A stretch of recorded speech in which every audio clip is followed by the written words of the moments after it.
দেশের ভবিষ্যৎ কয়েকজন ব্যক্তি ঠিক করে দিবেন এমন সিদ্ধান্ত ঠিক হবে না।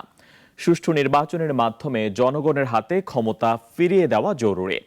আলাদা অনুষ্ঠানে এসব মন্তব্য করেন বিএনপির নেতারা।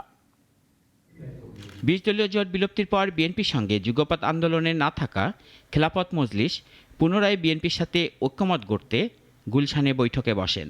এতে বিএনপির পক্ষে নেতৃত্ব দেন দলের মহাসচিব মির্জা ফখরুল ইসলাম আলমগীর। বৈঠক শেষে বিএনপির সিনিয়র নেতারা কথা বলেন সাংবাদিকদের সাথে। বলেন, আমেরিকা একটি গণতান্ত্রিক দেশ, বাংলাদেশও গণতান্ত্রিক দেশ।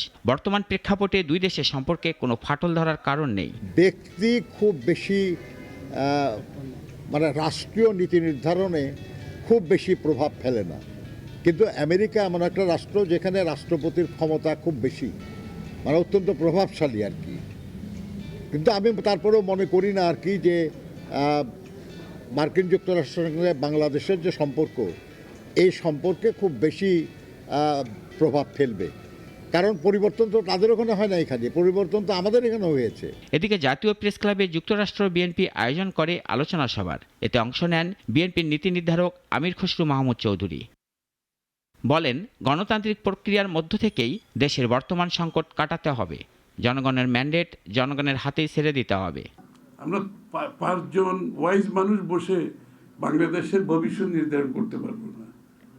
20 জন ওয়াইজ মানুষ বসে বাংলাদেশের আগামী দিনের বাংলাদেশের কি হওয়া উচিত কি হওয়া উচিত নয় নির্ধারণ করার কোনো সুযোগ নেই। কিছু হলে সুযোগ একমাত্র হচ্ছে আপনাকে জনগণের কাছে যেতে হবে, ম্যান্ডেট নিতে হবে, সংসদে আনতে হবে, সেখানে পাস করতে হবে।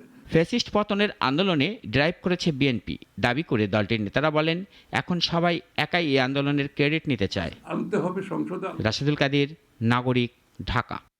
250টিরও বেশি ডিজাইন অপশন নিয়ে ওয়ালটন স্মার্ট ফ্রিজ, বোঝে আপনার প্রয়োজন।